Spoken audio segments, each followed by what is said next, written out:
Made it to Greece. Piraeus, I believe is the way you pronounce the city. And it's kind of a madhouse. We flew in this morning to Athens Airport. Got in about 10 something. I don't know, I'm still confused on exactly what time it is. But anyway, it took a transfer provided by Royal Caribbean. And it turned out it was well worth the 40 bucks it cost for the transfer, because it was about an hour trip from the airport to the port. But we get to the port and this is the chaos. Everybody's pouring off the buses that were getting into the airports, and they're calling us by number. They gave us a number when we pulled in here, dropped our suitcases off, and now they're calling us by numbers to go check in. So this could take a while. And I'm hoping the room's ready pretty soon, because I could use a little nap. So I'll let you know how this goes. Well, there's the ship. There's the bags. Mine's in the middle there somewhere. There's a Carnival ship. Now we're off to this tent to get registered. Let's see how this goes. That was about 45 minutes sitting in that other tent. Then we got through that madhouse, and then we got this, going through security, checking in, just a zoo. Well, after the fiasco of getting on the ship, my overnight flight from JFK, I found my cabin. Interior, it looks like it's an adjoining. I really didn't care. After checking in at my muster station, getting that done with, I decided to try the cabin out for a couple-hour nap. It slept great. Here's a view of Piraeus, Greece. I think that's the way you pronounce it.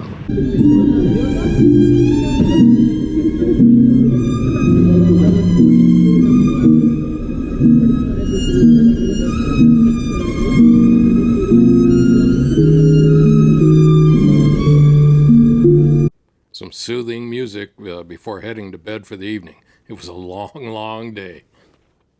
After leaving Athens, we traveled to Santorini. We arrived there the following morning. Been here before, but it's always a nice place to visit. Just finished my breakfast at the Windjammer. I love the Jewel.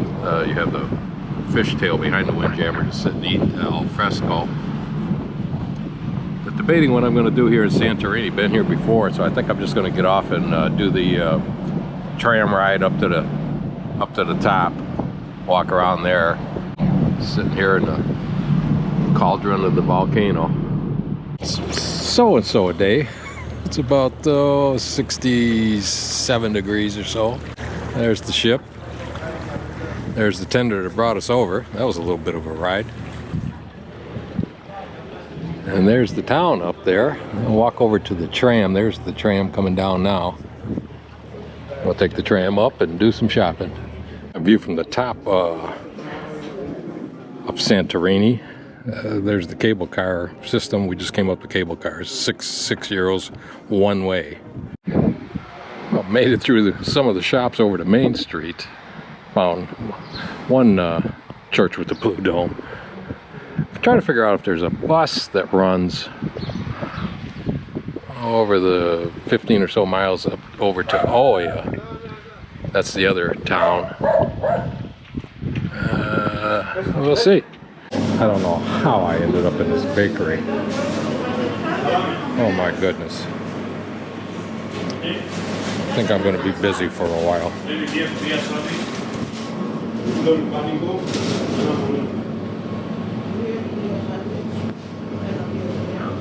Oh yeah, I'm going to be busy for a while. This place is bigger than I thought it was. Still trying to find a bus. I'm beginning to think that finding a bus for 2 euros to drive or ride to Ori is a myth.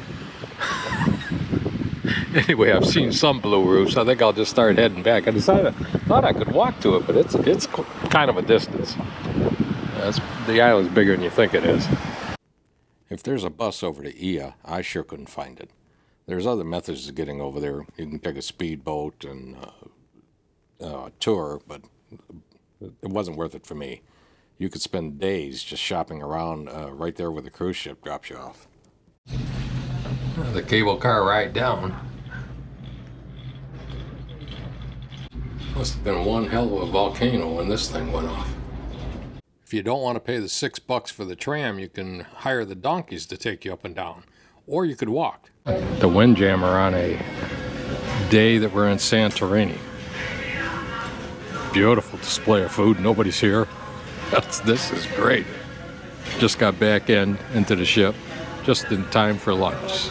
After a relaxing evening on the ship, still catching up on my sleep from the plane ride, we find ourselves on day 3, ready for the excursion to Olympia, ancient Greece. Cologne, Greece. I guess this is the gateway to Olympia. A tourist through the travel agent using excursions with us. With us in port today is a Celebrity Apex. That's a big ship. There's a waterfront. I think I'm going to stop and have a beer. It's 11:32. Came out here to get my tour. Nobody's around. Luckily, I saw this church, wandered over to take a picture, and saw my bus sitting down the street. This is the site of the original Olympics. Just got our tickets, which weren't included in the tour. 12 euros unless you're a European Union member, and then it's only 6 euros. But after the initial unpleasantness and finding the bus, the tour was excellent. You're off the hook, Reed. Well, they still have the digs going on over here. These are the Roman structures, the guy just told us, because they're constructed out of bricks. These came later. The Greek structures had like a stucco put over them, and some were like a mortar seashell mix. Pretty interesting. Those are older. How come that a married woman was not allowed to watch the games, while little girls before their teens were allowed to watch the men running naked on the stadium? This is something we cannot really... We know that there were separate games for girls. Nobody knows that there were, not very many people know that there were separate games for girls. Soon after the Olympic Games were over, there was the time for female athletes to run on the stadium. They ran with a dress on. A type of dress, it is a short dress that they were wearing, covering one shoulder, one breast, while the other shoulder and the other breast were left uncovered. This was a temple over here. Herod, I think she said. I couldn't be Herod, that was King Herod. I'll find out in a minute. And this is where the wrestling and boxing took place. Century BC. In the previous century, there was the Peloponnesian War, a fratricide war, where there were a lot of different war atrocities. Every Greek city, state, she had to take a political position to be either with the Athenians or the Spartans, the two major political powers. After the end of that war, which was on for 30 years, Athens lost, and she never recovered. Divided into several of different city-states. Why? Because Greece is full of mountains. So as far as you can see, there are those mountains. This is your own state. Beyond the mountains, another state, and another state. And because Greece is full of mountains, it was primarily that system of the so-called polis, P-O-L-I-S, meaning the city-state. I think this is the temple of Zeus. How do we know? We know because this is where they worshipped all the gods. This display shows what the ancient temple looked like. I can see why this is one of the wonders of the world, the Temple of Zeus. Man, this place had to be something. She said each one of them sections of pillars weighs 6 to 7 tons. Then the altars where sacrifices were made. To be carried to the country where the games are going to be held. And next time we will do the same as always for Paris, 2024. So this is where the Olympic flame is lit. Then it's carried to wherever the Olympic Games are held. Because they were part of the same culture. Pretty cool. They spoke Greek. Since 1936, the torch has been lit here and carried to wherever the games are held. Olive oil stopped them from excessive perspiration. So the idea was not to sweat too much, in order not to be dehydrated, because for long there was no water, only in the Roman times. The stadium, according to the guide there, the contestants removed their clothing before they entered the stadium right here. After viewing the stadium, the guide walked us to the museum. Many of the artifacts from the ruins were gathered and assembled at the museum, along with other antiquities. Take a look at that lovely bronze seat, so elegant, so... Well, if they fit their legs in there, these guys were not big. Of course, I guess we've grown over the millennia.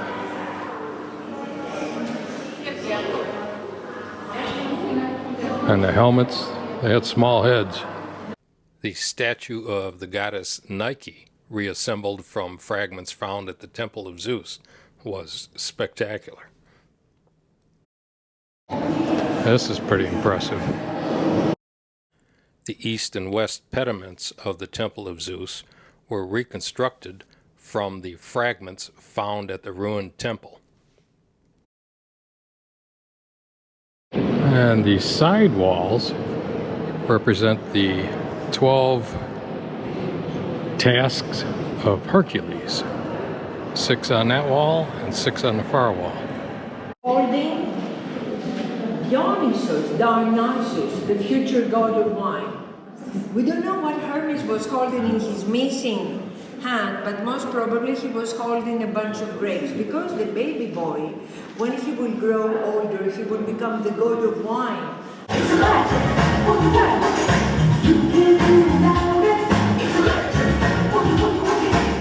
Back to dancing.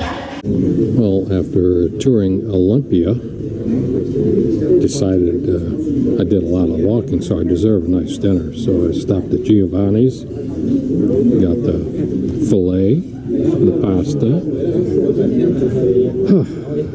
Gonna have to excuse me, it's gonna be a nice evening.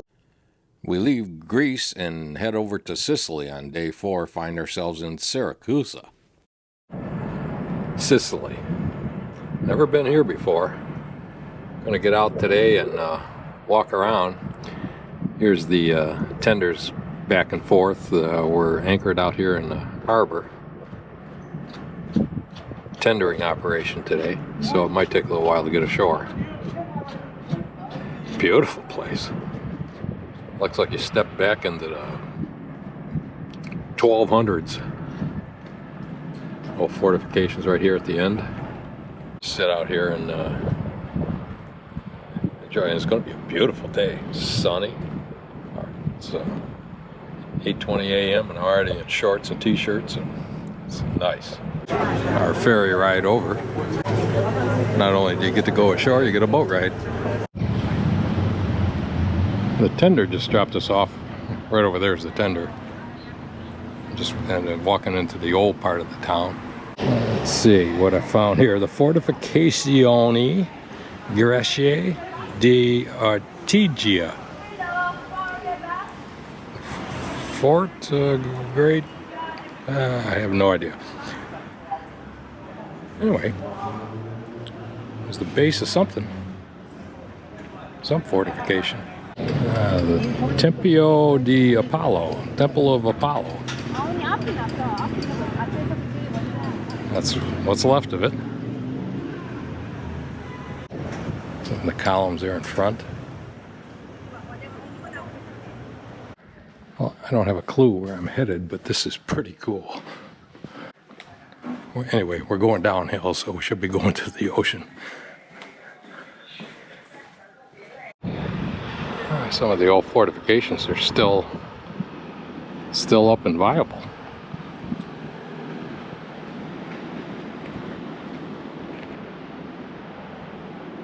Walk over into the newer portion of town and then we'll head on back. See if we can find some gelato. I'm curious to what that building is. It has 20-foot metal fencing all around it, and it looks like it's somewhat being refurbished.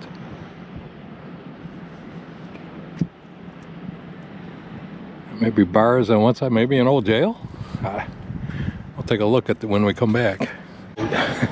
You want to see a place where the parking situation and the driving situation is kind of congested. I think I found it.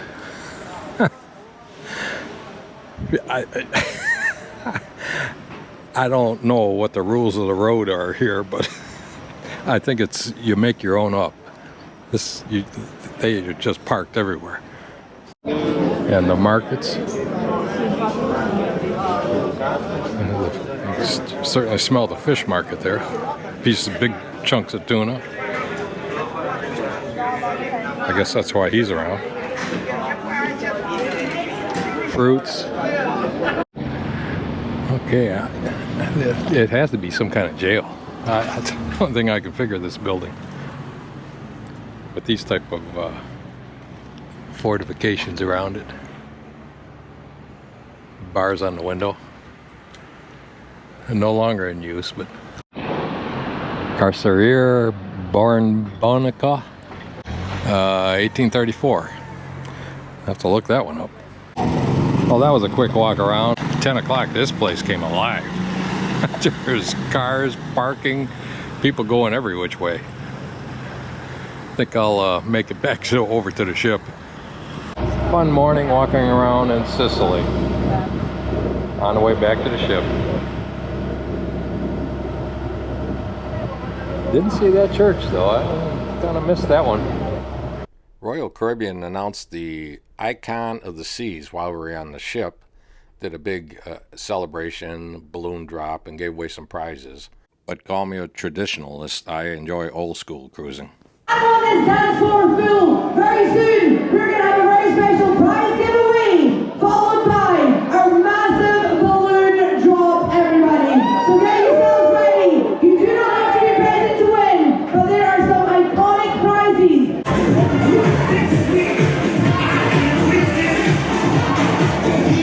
I had to break the video into 2 parts. It was just getting too long. So tune in for part 2. We get to see Pompeii and France. See you soon.